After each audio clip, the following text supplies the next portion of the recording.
ശാസ്ത്ര ഗവേഷണം ചെയ്യുകയും ശാസ്ത്ര അധ്യാപനം നടത്തുകയും ചെയ്യുന്ന ആൾക്കാരൊക്കെ സദസ്സിലുണ്ട്. നിങ്ങളുടെ കൂട്ടത്തിൽ ഒരാളായിട്ട് ഈ വിഷയത്തെക്കുറിച്ചുള്ള ചില നിരീക്ഷണങ്ങൾ, ഒപ്പം നമ്മുടെ മുമ്പ് നടന്ന പല ചർച്ചകളിലും ഉരുത്തിരിഞ്ഞ ആശയങ്ങളൊക്കെ രൂപപ്പെടുത്തിയിട്ട് തയ്യാറാക്കിയ ഒരു കുറിപ്പാണ്. ഇപ്പം നമുക്കറിയാം, കഴിഞ്ഞതിൻ്റെ മുമ്പിലത്തെ വർഷത്തെ സംഘടനാ വിദ്യാഭ്യാസ ക്യാമ്പിലെ ഒരു വിഷയം ശാസ്ത്രബോധമായിരുന്നു. മിക്കവാറും എല്ലാ ജില്ലയിലും ചർച്ച ചെയ്തതാണ്. അതിൻ്റെ പ്രതികരണങ്ങൾ ചിലത് കിട്ടിയിട്ടുണ്ട്. കഴിഞ്ഞ വർഷത്തെ നിലമ്പൂർ ക്യാമ്പിൽ ഈ ഒരു പ്രത്യേക വിഷയം എടുത്തിട്ട് നമ്മൾ ചില ക്വസ്റ്റ്യൻസ് ഒക്കെ കൊടുത്തിട്ട് ചർച്ച ചെയ്തിരുന്നു. ആ വിവരങ്ങളുമുണ്ട്. ഒപ്പം തന്നെ ഇപ്പം നേരത്തെ പറഞ്ഞ ശാസ്ത്രബോധം എന്ന പദം ആദ്യം പ്രയോഗിച്ചത്, സയന്റിഫിക് ടെമ്പർ എന്ന വാക്ക് ഉപയോഗിച്ച് നമുക്കറിയാം, നമ്മുടെ ആദ്യ പ്രധാനമന്ത്രിയായ ജവഹർലാൽ നെഹ്റു ആണ്. അദ്ദേഹത്തിൻ്റെ ഇന്ത്യയെ കണ്ടെത്തൽ, റിലീജിയൻ ആൻഡ് സയൻസ് എന്നുള്ള ആ ചാപ്റ്റർ അതിലാണ് കൃത്യമായിട്ട് പറയുന്നത്. അത് കഴിഞ്ഞ് 1976 51 AH ഭരണഘടനാ ഭേദഗതി വരുന്നത്. പിന്നെ ഒരു 5 വർഷം കഴിയുമ്പോഴത്തേക്കാണ് നെഹ്റു സയൻസ് സെന്റർ മുൻകൈ എടുത്തുകൊണ്ടാണ് ഡോക്ടർ പുഷ്പ ഭാർഗവിയും രാജാരാമണ്ണയും പ്രധാനമന്ത്രിയുടെ ഇന്ദിരാഗാന്ധിയുടെ പ്രൈവറ്റ് സെക്രട്ടറി എന്ന PN ഹക്സറും പിന്നെ കുറെ രാജ്യത്തെ വളരെ പുരോഗമനപരമായി ചിന്തിക്കുന്ന ആൾക്കാരൊക്കെ ചേർന്നുകൊണ്ടാണ്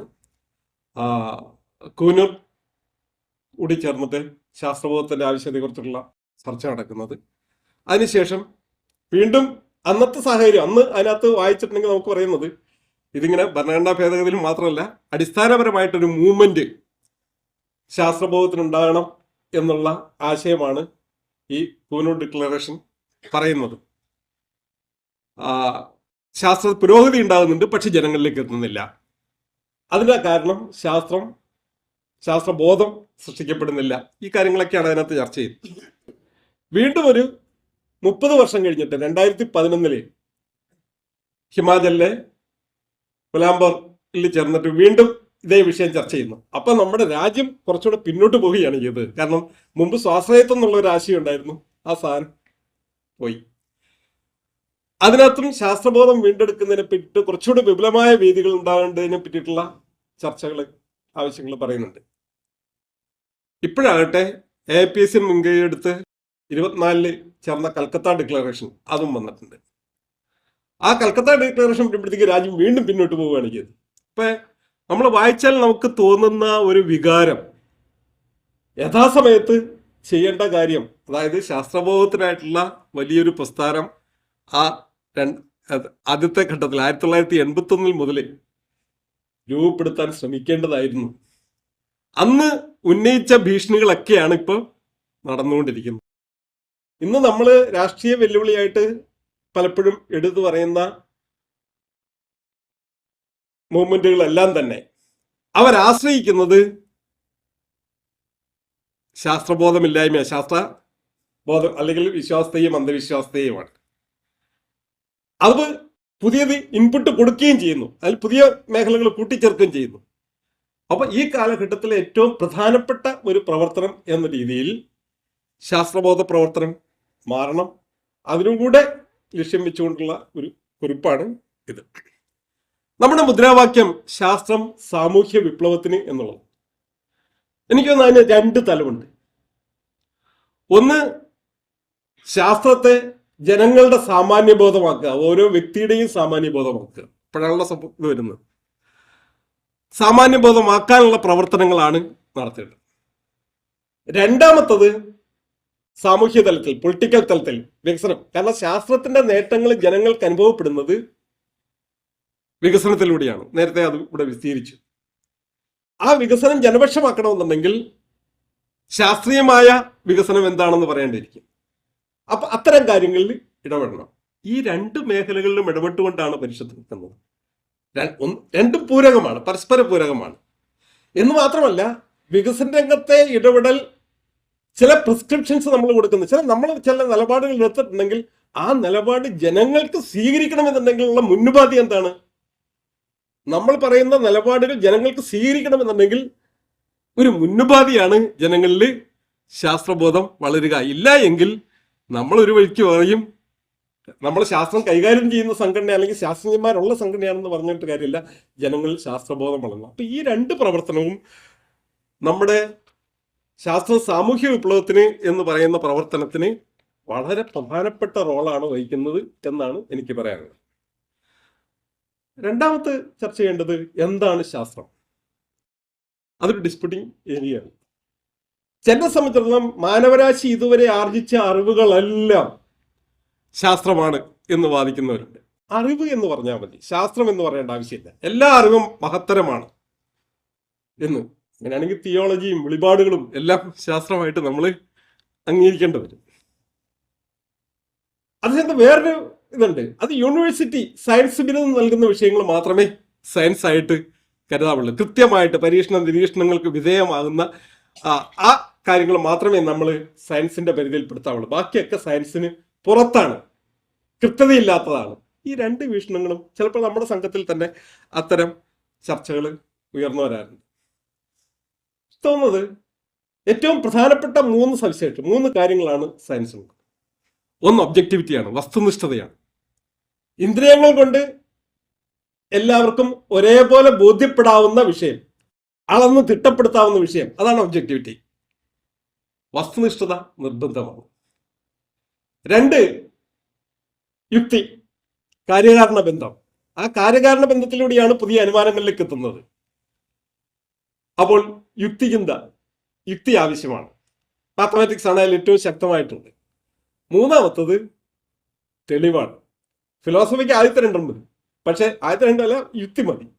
പക്ഷെ സയൻസിനാകുമ്പോഴത്തേക്ക് ഏറ്റവും ആവശ്യമായിട്ടുള്ളത് തെളിവ്. ഇത് മൂന്നുമുള്ള ഈ മൂന്നിന്റെയും അടിസ്ഥാനത്തിൽ വിവരങ്ങൾ ശേഖരിക്കുകയും സ്വയം പരിശോധിക്കുകയൊക്കെ ചെയ്യുന്ന എല്ലാ ശാസ്ത്ര മേഖലകളെയും ശാസ്ത്രം എന്ന് വിളിക്കുന്നതാണ് നല്ലത്. സോഷ്യൽ സയൻസിലൊക്കെ ഇന്ന് അത് ഉപയോഗിക്കുന്നുണ്ട്. ചരിത്രരചനയിലൊക്കെ നമുക്കറിയാം ശാസ്ത്രം ഉപയോഗിക്കുന്നു. എക്കണോമിക്സിലും ശാസ്ത്രത്തിന്റെ രീതികൾ ഉപയോഗിക്കുന്നുണ്ട്. അപ്പൊ ശാസ്ത്രത്തിന്റെ രീതികൾ ഉപയോഗിക്കുന്ന എല്ലാ മേഖലകളെയും ശാസ്ത്രമായിട്ട് വിശേഷിപ്പിക്കുകയും പരിശോധിക്കുകയും ചെയ്യുന്നതാണ് നല്ലത് എന്നതാണ് ഒന്ന് പറയാനുള്ളത്. അടുത്തത്, എങ്ങനെയാണ് സമൂഹത്തെ ശാസ്ത്രം സ്വാധീനിച്ചത് എന്നുള്ളത്. കുറെ കാര്യങ്ങൾ അതിനകത്ത് ഗ്രൂപ്പ് ഇട്ടിട്ടുണ്ട്. ഇപ്പൊ ജീവിത സൗകര്യങ്ങൾ വിപുലപ്പെടുത്തുന്ന കാര്യത്തിൽ എല്ലാവർക്കും അറിയാം, പെട്ടെന്ന് ചോദിച്ചാൽ എല്ലാവരും പറയും. പക്ഷെ ആയുസ് കൂടുകയോ കുറയോ എന്ന് ചോദിച്ചിട്ടുണ്ടെങ്കിൽ നമുക്ക് കിട്ടുന്ന മറുപടി അറിയാം. അങ്ങനെ കുറെ കാര്യങ്ങൾ അതിൽ ആയുസ് വർദ്ധിച്ചു എന്നുള്ള കാര്യം അറിയാം. 100 വർഷം കൊണ്ട് ഇരട്ടിയാണ് ആയുസ് വർദ്ധിച്ചത്. പിന്നെ മൊത്തം പ്രപഞ്ച വീക്ഷണം, പ്രപഞ്ചത്തെക്കുറിച്ച് അടിസ്ഥാന ചോദ്യങ്ങൾക്ക് ഉത്തരം കാണാനായിട്ട് ശാസ്ത്രത്തിനായി.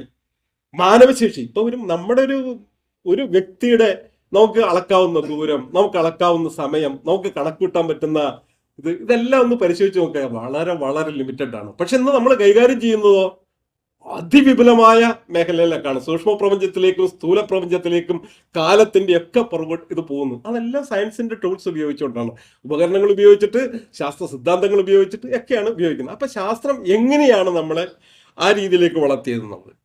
മറ്റൊന്ന്, ക്ഷമത, അധ്വാനത്തിന്റെ ഉൽപാദനക്ഷമത കൂട്ടുന്നതിൽ സയൻസ് വഹിച്ചിട്ടുള്ള പങ്ക്.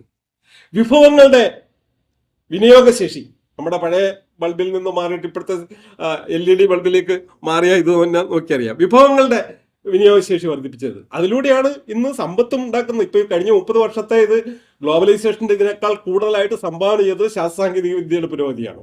അതിലൂടെ ഉണ്ടായ മാറ്റങ്ങൾ. മറ്റൊന്ന്, പ്രകൃതിയെ മനസ്സിലാക്കി അതിൽ ഇടപെടലിൽ മാത്രമല്ല വഴിമാറാനും നമ്മളെ സഹായിക്കുന്നത് സയൻസാണ്. അങ്ങനെയാണ് ഓസോൺ പാളിഷ നമ്മൾ തടഞ്ഞത്. പ്രകൃതിയെ മനസ്സിലാക്കിക്കൊണ്ട് ഇന്ന കാര്യങ്ങൾ ചെയ്യുന്നത്, ഇമ്പാക്റ്റുകൾ മനസ്സിലാക്കിക്കൊണ്ട് വേണ്ട കറക്ഷൻസ്, നമ്മുടെ പ്രവർത്തനത്തിലെ കറക്ഷൻസ് വരുത്താനായിട്ട്. ഇപ്പൊ ഗ്ലോബൽ വാർമിങ്ങിന്റെ കാര്യത്തിൽ നമ്മൾ ചെയ്യേണ്ടത് അതാണ്. അതും നമ്മളെ സഹായിക്കുന്നതാണ്. മറ്റൊന്ന്, മൂല്യബോധം. സയൻസ് ഒരു മൂല്യബോധത്തിന് സഹായകമാകുന്നുണ്ട്. പരിസ്ഥിതി ബോധം, ജെൻഡർ ഈക്വാലിറ്റി, മാനവരെല്ലാവരും ഒന്നാണ്. സയൻസ് മാത്രമെന്നല്ല ഞാൻ പറയുന്നത്. അപ്പൊ ഇതിനും സയൻസ് കോൺട്രിബ്യൂട്ട് ചെയ്യുന്നു. നാളത്തെ സമൂഹത്തെക്കുറിച്ചുള്ള ഒരു ശുഭാപ്തി വിശ്വാസം, നമുക്കിത് നേരെയാക്കാൻ കഴിയുമെന്നുള്ള ശുഭാപ്തി വിശ്വാസം സൃഷ്ടിക്കാനും ശാസ്ത്രം സഹായിക്കുന്നുണ്ട്. അപ്പൊ ഇത്തരത്തിൽ ശാസ്ത്രം വഹിക്കുന്ന വിപുലമായ ഒരു പങ്കിനെ കുറിച്ചിട്ട് വാസ്തവത്തിൽ സമൂഹത്തിൽ വലിയ ധാരണയൊന്നുമില്ല. ശാസ്ത്രത്തിന്റെ നേട്ടം ചോദിച്ചിട്ടുണ്ടെങ്കിൽ ആദ്യത്തെ ഈ ചില ജീവിത സൗകര്യങ്ങളുടെ നേട്ടങ്ങൾ മാത്രമായിരിക്കും പറയുക. ആ ഒരു കാര്യം അതിനകത്ത് ചർച്ച ചെയ്യുന്നുണ്ട്. അപ്പോൾ ഇതൊരു എല്ലാ പ്രശ്നത്തിനും പരിഹാരം ശാസ്ത്രമാണോ? അതും അതാണ്. ശാസ്ത്രം മാത്രമായിട്ട് അല്ല, ശാസ്ത്രം എങ്ങനെയാണ് പ്രയോഗിക്കേണ്ടത് എന്ന് തീരുമാനിക്കുന്നതിൽ രാഷ്ട്രീയത്തിന് പങ്കുണ്ട്.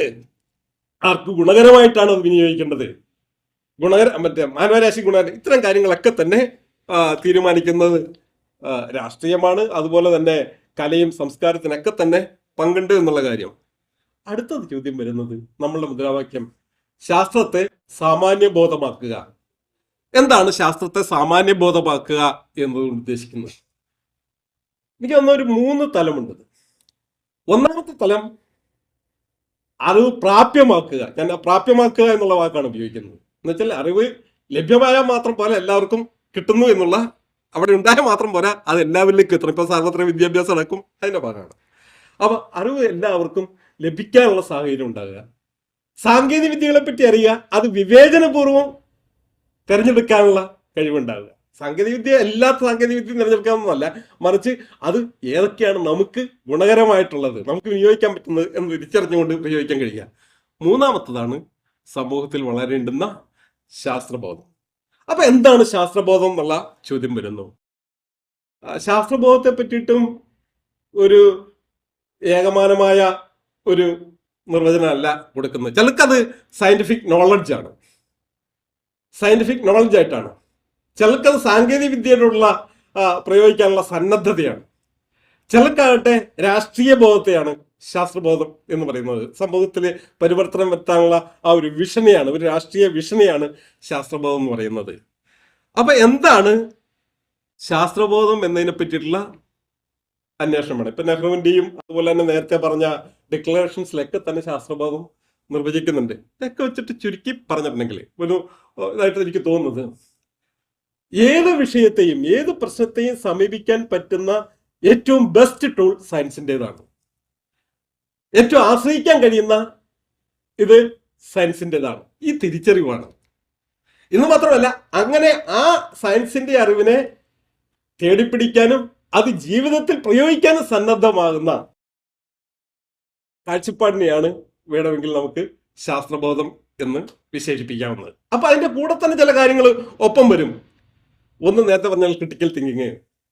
ഏത് വിഷയത്തെ കണ്ടിട്ടുണ്ടെങ്കിലും പുതിയ ഏത് വിവരങ്ങൾ കിട്ടുന്നു അത് ശരിയാണോ എന്ന് ചിന്തിക്കാനുള്ള ശേഷി. അതുപോലെ തന്നെ നമ്മുടെ മുൻനിലപാടുകൾ, പുതിയ ഏത് ശാസ്ത്ര വിവരങ്ങളും കിട്ടുമ്പോഴത്തേക്ക് നമ്മൾ മുൻപ് ധരിച്ചിരുന്ന, നമ്മൾ ഗ്രഹിച്ചുകൊണ്ടിരുന്ന, കൊണ്ടു നടക്കുന്ന ധാരണകളുമായിട്ട് എങ്ങനെയാണ് ഇത് പൊരുത്തപ്പെടുന്നത്, നമ്മൾ തിരുത്തേണ്ടതുണ്ടോ എന്നുള്ള ചോദ്യം. അതുപോലെ തന്നെ വരുന്ന വിമർശനങ്ങളെ കേൾക്കാനുള്ള സന്നദ്ധത, ആ വിമർശനങ്ങളെ കേട്ടിട്ട് തിരുത്താനുള്ള സന്നദ്ധത, ഇതെല്ലാം കൂടെ ചേർന്ന ഒരു മനോഭാവത്തെയാണ് ശാസ്ത്രബോധം എന്ന് പറഞ്ഞ ശാസ്ത്ര പാണ്ഡിത്യമല്ല, അടിസ്ഥാനപരമായിട്ട് അതൊരു മനോഭാവമാണ്. ആ മനോഭാവത്തിൽ ഇതെല്ലാം വരും. ഒന്ന്, ശാസ്ത്രത്തിന്റെ അറിവിനെയാണ് നമ്മൾ ആശ്രയിക്കേണ്ടതെന്നുള്ള ആ തിരിച്ചറിവ്, ക്രിട്ടിക്കൽ തിങ്കിങ്, തിരുത്താനുള്ള സന്നദ്ധത, ഇതെല്ലാം കൂടെ ചേർന്ന ഒരു മനോഭാവത്തെയാണ് ശാസ്ത്രബോധം എന്ന് പറയേണ്ടത്. അപ്പൊ അടുത്ത ഇത് എങ്ങനെയാണ് ശാസ്ത്രബോധം വളരുക? അത് നമ്മുടെ സംഘടനയെ അടക്കം ഏറെക്കാലം അലട്ടുന്ന ഒരു വിഷയമാണ്. ഇപ്പൊ സയൻസിന്റെ അറിവുകൾ അങ്ങനെ വിശാലമായിട്ട് എത്തിച്ചിട്ടുണ്ടെങ്കിൽ, ശാസ്ത്രീയമായ അറിവുകൾ ലഭ്യമായാൽ ശാസ്ത്രബോധം ഉണ്ടാവും. അത് വേണം, നെസസറി കണ്ടീഷനാണ്. പക്ഷെ സഫീഷ്യന്റ് കണ്ടീഷൻ ആണോ? അല്ല എന്ന് നടക്കുന്നു. ശാസ്ത്രീയമായ അറിവുകൾ എത്തണം. അതുപോലെ തന്നെ ശാസ്ത്രത്തിന്റെ നേട്ടങ്ങൾ ജനങ്ങൾക്ക് അനുഭവവേദ്യമാകുമ്പോഴത്തേക്ക് അവർ ശാസ്ത്രത്തോട് ആഭിമുഖ്യം ഉണ്ടാവും. സാധ്യതയുണ്ട്, ശരിയാണ്. പക്ഷെ അതും സഫീഷ്യന്റ് കണ്ടീഷൻ അല്ല, നെസസറി കണ്ടീഷനാണ്. മൂന്നാമത്തത്, ശാസ്ത്രത്തിന്റെ രീതി പ്രയോഗിച്ച് മനസ്സിലാക്കുക. ഇത് മൂന്നും ശാസ്ത്രബോധ സൃഷ്ടിക്ക് ആവശ്യമായ ഘടകങ്ങളാണെന്നുള്ള കാര്യത്തിൽ തർക്കമേ ഇല്ല. പക്ഷെ ഇത് മൂന്നും കൊണ്ട് ശാസ്ത്രബോധം ഉണ്ടാവുമെങ്കിൽ നമ്മുടെ ഈ കാലഘട്ടത്തിൽ വലിയ തോതിൽ ശാസ്ത്രബോധം ഉണ്ടായിരുന്നു. കാരണം ഇത് മൂന്നും നമ്മൾ അഡ്വാൻസ്ഡ് ആയിട്ടുണ്ട് അല്ലെ? ശാസ്ത്ര വിദ്യാഭ്യാസത്തില്, ശാസ്ത്രം പല മേഖലകളിൽ പ്രയോഗിക്കുന്ന കാര്യത്തിൽ, സാങ്കേതിക വിദ്യകളുടെ വ്യാപനത്തിന്റെ ഒക്കെ കാര്യത്തിൽ വലിയ കുതിപ്പുണ്ടായിട്ടും ശാസ്ത്രബോധത്തിന്റെ കാര്യത്തിൽ നമുക്ക് എന്തെല്ലോ സംഭവിക്കുന്നു എന്ന് നമ്മൾ ആക്ഷേപിക്കാറുണ്ട്. അപ്പൊ എന്താണ്? അപ്പൊ മറ്റെന്തോ ചില ഘടകങ്ങളുണ്ട്. ആ ഘടകം എന്താണ്? അത് ശാസ്ത്രബോധത്തെ നിരസിക്കുന്ന, പ്രതിരോധിക്കുന്ന, ശാസ്ത്രം പഠിച്ചാലും ശാസ്ത്രബോധത്തെ പ്രതിരോധിക്കുന്ന എന്തോ ചില സാധനങ്ങൾ നമ്മുടെ മനസ്സിൽ കിടക്കുന്നുണ്ട് എന്നുള്ളതാണ് ശരി. അത് നമ്മൾ വളർന്നു വന്ന സാഹചര്യം തന്നെ നോക്കിയാൽ മതി. നമ്മളുടെ പ്രാഥമിക അറിവുകൾ, എല്ലാ കുട്ടികളുടെയും ഒരു ബേസിക് അറിവുകൾ എന്ന് പറയുന്നത് ഒരു 5 വയസ്സ് വരെ 6 വയസ്സ് വരെ ഏറ്റവും ചെറുപ്പത്തിൽ കിട്ടുന്ന അറിവുകളാണ്. ആ കിട്ടുന്ന അറിവുകൾ അത് അനലൈസ് ചെയ്തിട്ടല്ല കുട്ടികൾ എടുക്കുക, മറിച്ചത് മുഖവിലേക്കാണ് എടുക്കുക. നമ്മൾ പറഞ്ഞു കൊടുക്കുന്ന അച്ഛനും അമ്മയും കുടുംബവും ഒക്കെ പറയുന്ന അറിവുകൾ അത് ബേസിക് അറിവായിട്ട് തന്നെയാണ് സ്വീകരിക്കുക. ആ അറിവിൽ നിന്നുകൊണ്ടാണ് പിന്നീടുള്ള അറിവുകളൊക്കെ കിട്ടുന്നത്. അങ്ങനെ നൽകുന്ന അറിവുകളെല്ലാം തന്നെ വിശ്വാസങ്ങളിലൂടെ, ആചാരങ്ങളിലൂടെ, അനുഷ്ഠാനങ്ങളിലൂടെ ഉള്ള എല്ലാമല്ല വലിയൊരു ഭാഗവും അങ്ങനെ കിട്ടുന്ന അറിവുകളാണ്. അപ്പോൾ സ്വാഭാവികമായിട്ടും ഇത് അടിസ്ഥാന വിശ്വാസം എന്ന് പറയുന്നത് ഓരോ വ്യക്തിയുടെയും അടിസ്ഥാനപരമായ ഒരു അറിവായിട്ട് രൂപപ്പെടുകയാണ്. പിന്നെ എപ്പോഴാണ് അത് കറക്റ്റ് ചെയ്യുന്നത്? അത് വിദ്യാഭ്യാസത്തിലൂടെയാണ്. ആ വിദ്യാഭ്യാസത്തിന്റെ വലിയൊരു ഭാഗം കലയും സാഹിത്യവും സംസ്കാരവും ഒക്കെ പലപ്പോഴും ഇത്തരം വിശ്വാസങ്ങളെ വീണ്ടും അരക്കെട്ടുറപ്പിക്കുന്നതാണ്. പുറത്ത് സാംസ്കാരിക പ്രവർത്തനങ്ങളും എല്ലാം തന്നെ. മറിച്ച് സയൻസ് പഠനമാണ്. സയൻസ് പഠനം എങ്ങനെയാണ് നടക്കുന്നത്? വിദ്യാഭ്യാസത്തിന്റെ അവസ്ഥ നമുക്കറിയാം, ഇൻഫർമേഷൻ കൊടുക്കുക എന്നുള്ളതാണ്. എങ്ങനെയാണ് ആ ശാസ്ത്ര ആശയം രൂപപ്പെട്ടതെന്ന് നമ്മൾ പഠിപ്പിക്കുന്നില്ല. എങ്ങനെയാണ് നിലവിലിരിക്കുന്ന ധാരണകൾ അത് കോൺട്രഡിക്റ്റ് ചെയ്യുന്നതെന്ന് പഠിപ്പിക്കുന്നില്ല. സ്വാഭാവികമായിട്ടും ഒന്നിനു പറയേ ഒരു ഡ്രൈവിൽ എ ഡ്രൈവിൽ സയൻസും ബി ഡ്രൈവിൽ വിശ്വാസവും കൊണ്ട് നടക്കുന്ന പ്രവണതയാണ്. സൗകര്യം ഉള്ളപ്പോഴത്തേക്ക് അത് തിരഞ്ഞെടുക്കും, അത്രയും വീണ്ടും പരീക്ഷയ്ക്കും അത് തന്നെ ചോദിക്കുന്നുള്ളൂ. അപ്പൊ വിദ്യാഭ്യാസത്തിന്റെ പ്രശ്നവും നമുക്ക് ശാസ്ത്രബോധ നിർമ്മിതിക്ക് പരിമിതിയായിട്ട് വരുന്നു എന്ന് മാത്രമല്ല, ഇപ്പൊ കേരളത്തിലേക്ക് ആണെങ്കിൽ വിദ്യാഭ്യാസം നടത്തുന്ന തന്നെ മതസ്ഥാപനങ്ങളാണ്, മത സംഘടനകളും സ്ഥാപനങ്ങളൊക്കെയാണ്.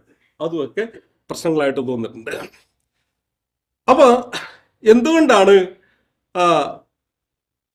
അപ്പൊ സ്വാഭാവികമായിട്ടും ഇതിലൂടെയൊക്കെ രൂപപ്പെടുന്നത് മതം, ദൈവവിശ്വാസം, വിശ്വാസം, ഇത്തരം കാര്യങ്ങളൊക്കെയാണ് വരുന്നത്. അന്ധവിശ്വാസം ഇതൊക്കെയാണ് വരുന്നത്. അപ്പോൾ ആണ് ഒരു ഇത് വരിക. എങ്കിൽ ശാസ്ത്രബോധം സൃഷ്ടിക്കാനുള്ള ആദ്യപടി എന്തായിരിക്കണം? വേഗം തന്നെ മതത്തെയും ദൈവവിശ്വാസത്തിനെതിരായുള്ള കുരിശുയുദ്ധം പ്രഖ്യാപിക്കലാണ്. അത് പ്രഖ്യാപിച്ചു കഴിഞ്ഞാൽ, അതില്ല എന്ന് സ്ഥാപിച്ചു കഴിഞ്ഞാൽ പിന്നെ വിശ്വാസമല്ല അന്ധവിശ്വാസം എല്ലാം പോവില്ലേ എന്നാണ് പലരുടെയും സംശയം. പല ശക്തിയുക്തം വാദിക്കുന്നത്. അതുകൊണ്ട് ആദ്യം പിടിക്കേണ്ടത് നിങ്ങൾ മതത്തെയും ദൈവത്തെയാണ് എന്നുള്ളത്. അപ്പൊ നമ്മൾ എന്തുകൊണ്ടാണ് ജനങ്ങൾ മതത്തെയും ദൈവത്തെയും, മതവിശ്വാസവും ദൈവവിശ്വാസവും ഒക്കെ കൊണ്ടു നടക്കുന്നതെന്ന് നോക്കും. ഒന്ന്, നമ്മുടെ ജീവിത ചക്രത്തിലെ സ്വാധീനം തന്നെയാണ്. നമ്മുടെ കുടുംബത്തില്, ജനനത്തില്, വിവാഹത്തില്, മരണത്തില്, അല്ലെ, നമ്മുടെ കുടുംബ പശ്ചാത്തലമൊക്കെ പലരുടെയും വളരെ കുറച്ച് പേര് മാത്രമാണ് അതിൽ മുക്തമായിട്ടുള്ളത്. അത്രയേറെ സ്വാധീനമുണ്ട്. നെട്ടെന്ന് പലരുടെയും സാമൂഹ്യ ബന്ധം, വ്യക്തി കുടുംബം കഴിഞ്ഞാൽ സാമൂഹ്യ ബന്ധങ്ങൾ പോലും മതത്തെ ബേസ് ചെയ്തിട്ടാണ്. അതോടൊപ്പം തന്നെ സംഘർഷഭരിതമായ ജീവിതത്തിൽ മാനസികാശ്വാസം നൽകുന്നതും മതമാണ്. അങ്ങനെ ആഴത്തിൽ നമ്മുടെ സാമൂഹ്യ ക്രമത്തിൽ ആഴത്തിൽ വേരോടിയ ഒന്നാണ് മതവും ദൈവവിശ്വാസവും. അത് ശരിയാണോ തെറ്റാണോ എന്നുള്ളതല്ല, അത്ര ആഴത്തിൽ വേരോടിയതാണ്. അതുകൊണ്ട് അതിനെതിരായിട്ട് കുരിശുയുദ്ധം നടത്തിക്കൊണ്ട് പ്രത്യേകിച്ച് എഫക്റ്റ് ഒന്നുമില്ല. പക്ഷേ വേറൊരു പ്രശ്നമുണ്ട്. എല്ലാത്തരം അന്ധവിശ്വാസങ്ങളും ശാസ്ത്രവിരുദ്ധതയും വളർന്നു വരുന്നത് ഇതിനെ ചുറ്റിപ്പറ്റിയിട്ടാണ്. അപ്പൊ ഇതെങ്ങനെയാണ് നമുക്ക് നേടുന്നത്? വിശ്വാസവും ഇതൊക്കെ തന്നെ യാഥാർത്ഥ്യമാണ്. അതിൽ ഭയങ്കരമായ സ്വാധീനമുണ്ട്. ചരിത്രപരമായിട്ട് തന്നെ വന്ന് അതിലാണ് ആൾക്കാർ കിടക്കുന്നത്. അതിൽ നിന്ന് ജനങ്ങളെ മുക്തരാക്കുക എളുപ്പമല്ല. അപ്പോൾ എങ്ങനെ അതിനെ നേരിടാം? അവിടെയാണ് ശക്തമായിട്ട് പറയാനുള്ളത്. വിശ്വാസത്തെയും അന്ധവിശ്വാസത്തെയും വേർതിരിക്കണം. ആചാരത്തെയും അനാചാരത്തെയും വേർതിരിക്കണം. ശാസ്ത്രത്തെയും കപടശാസ്ത്രത്തെയും വേർതിരിക്കണം. ആ വേർതിരിക്കുന്ന പണിയാണ് നമ്മൾ ചെയ്യേണ്ടത്. അതെങ്ങനെ വേർതിരിക്കുക? അപ്പൊ എന്താ വിശ്വാസം? വിശ്വാസം എന്ന് പറയുന്നത് തെളിവില്ലാത്ത കാര്യങ്ങളിലെല്ലാം വിശ്വാസമാണ്. തെളിവില്ല, ഒരു അനുമാനമെന്നോ വിശ്വാസമെന്നോ പറയാവുന്ന കാര്യങ്ങളാണ്.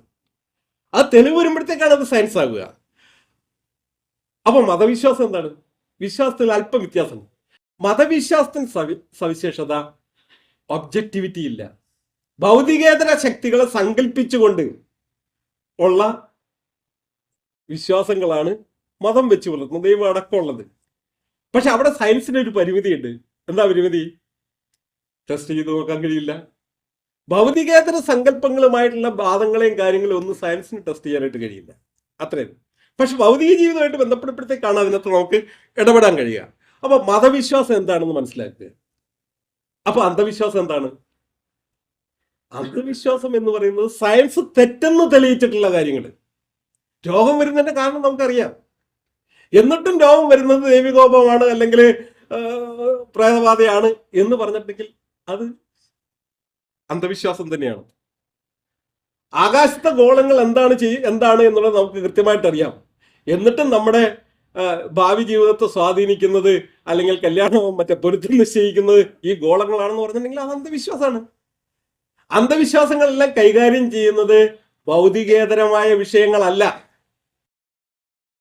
ഭൗതികേതരമായ വിഷയങ്ങളല്ല, പിന്നെയോ നമ്മുടെ ഭൗതിക ജീവിതത്തെ തന്നെയാണ്. ആ ഭൗതിക ജീവിതത്തിൽ വരുന്ന മാറ്റങ്ങൾക്ക് കാരണം മറ്റുള്ളതാണ് എന്ന് സങ്കല്പിക്കലാണ്. അവിടെ ശാസ്ത്രത്തിന് പറയാൻ പറ്റും.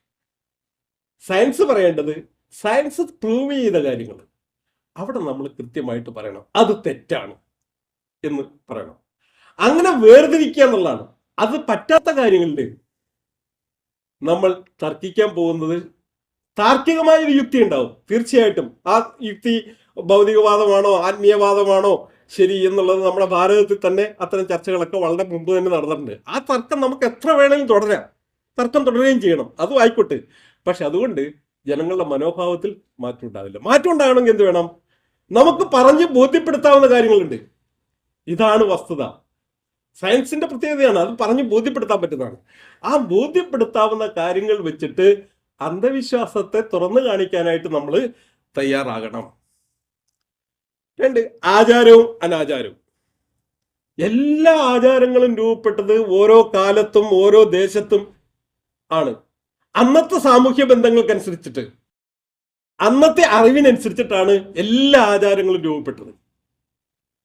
ആ ആചാരങ്ങൾ കാലം മാറുമ്പോൾ, ദേശം മാറുമ്പോൾ, പുതിയ അറിവ് ലഭിക്കുമ്പോൾ ആചാരങ്ങൾ പലതും അപ്രസക്തമാകും. പക്ഷെ ഒരു സംസ്കാരത്തിന്റെ ഭാഗമായിട്ട് ഈ ആചാരങ്ങളെല്ലാം നമ്മുടെ സമൂഹത്തിൽ നിലനിൽക്കുന്നുണ്ട്. അതുകൊണ്ട് ഈ ആചാരങ്ങളെല്ലാം അനാചാരം അല്ലെങ്കിൽ ദുരാചാരം എന്ന് വിളിക്കേണ്ടതുണ്ടോ? അവിടെയാണ് ആചാരങ്ങൾ, സംസ്കാരത്തിന്റെ ഭാഗമായ എല്ലാ ആചാരങ്ങളും. ഇപ്പൊ ഉദാഹരണമായിട്ട് വിഷുവിന്റെ അടിസ്ഥാനം എന്താ? സമരാത്ര ദിനവുമായിട്ട് ബന്ധപ്പെട്ടതാണ്, അല്ലേ?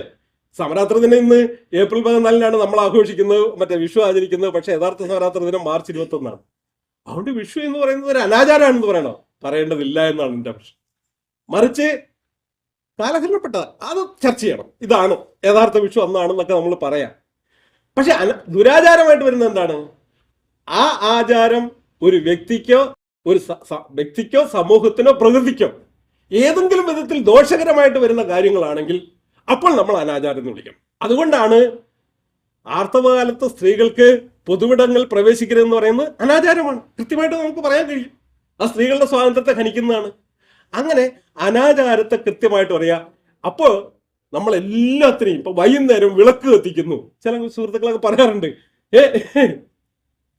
പ്രത്യേകിച്ച് നമുക്ക് ആർക്കും ദോഷമൊന്നുമില്ലാത്ത കാര്യം, അതവരുടെ മനഃശാന്തിക്ക് സഹായകരമാണെങ്കിൽ ചെയ്തോട്ടെ, അത്രയും നമ്മൾ കാണുന്നുള്ളൂ.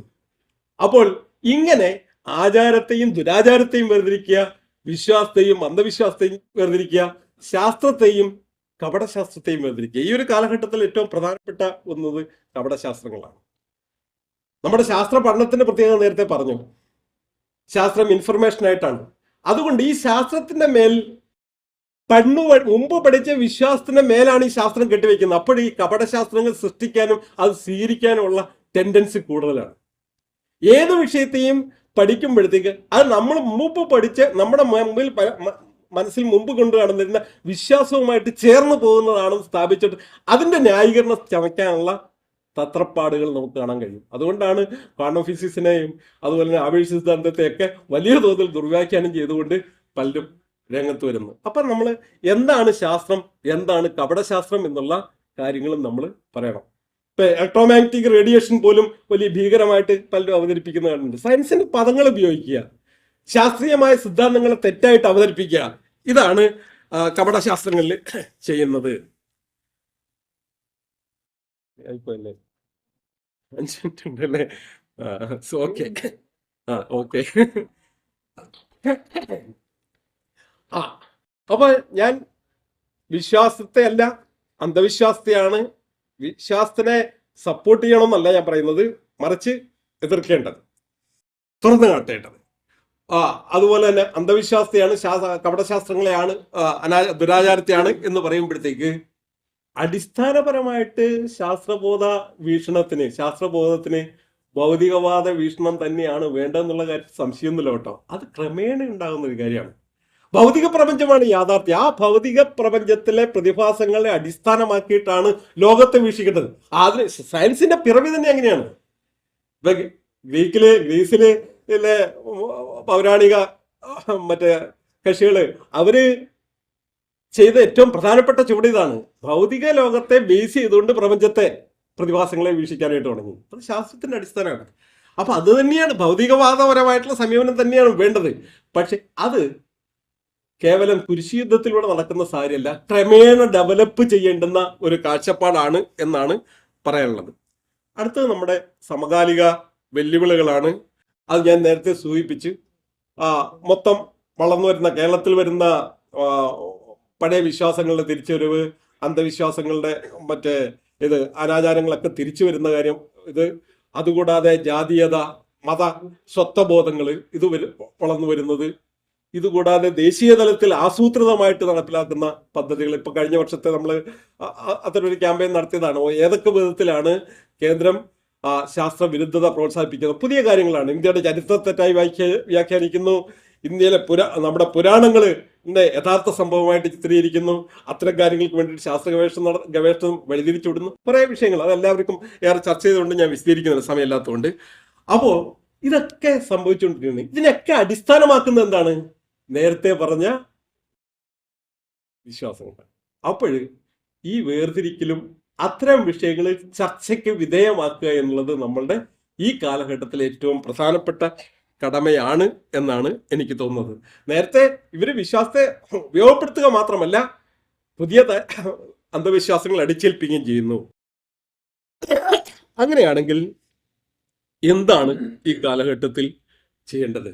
അത് കേവലം ശാസ്ത്രവിജ്ഞാനം നമ്മൾ ഇന്ന് ചെയ്ത പ്രവർത്തനങ്ങൾക്ക് പുറമെ ഈ ഒരു വിഷയത്തെ കൂടെ അഡ്രസ് ചെയ്തുകൊണ്ട് വിപുലമായ ഒരു ശാസ്ത്രബോധ പ്രസ്ഥാനം, നേരത്തെ പറഞ്ഞ കൂനൂർ പ്രഖ്യാപനത്തിലും പലമ്പൂർ പ്രഖ്യാപനത്തിലും ഒക്കെ പറയുന്ന പോലെ കേരളത്തിനെ പറ്റിയിട്ട് ഈ പലമ്പൂർ പ്രഖ്യാപനത്തില് കേരളത്തിന് പ്രത്യേകം സൂചിപ്പിക്കുന്നുണ്ട്.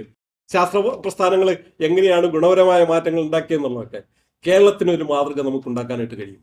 ജനങ്ങളുടെ ശാസ്ത്രബോധം വളർത്തിക്കൊണ്ട് ഒരു ബഹുജന പ്രസ്ഥാനത്തിലൂടെ, എനിക്ക് തോന്നുന്നു സ്വാശ്രയ സമിതിയുടെ ഒക്കെ രൂപത്തിൽ വലിയ മറ്റ് സംഘടനകളെ കൂടെ ഒക്കെ സഹകരിപ്പിച്ചുകൊണ്ട് വളരെ വിപുലമായ ഒരു മൂവ്മെന്റ് നമ്മൾ വളർത്തിയെടുക്കുകയാണെങ്കിൽ, അതും നേരത്തെ വികസന പ്രവർത്തനങ്ങളിൽ ഇടപെടൽ വേണ്ട എന്നല്ല, ഇത് രണ്ടും കൂടെ ചെയ്തുകൊണ്ട് അടിസ്ഥാനപരമായിട്ട് ജനങ്ങളുടെ ബോധത്തെ നവീകരിക്കുന്നതിന് വേണ്ടിയിട്ടുള്ള വലിയൊരു മൂവ്മെന്റ് തുടങ്ങാനായിട്ട് നമുക്ക് കഴിയണം.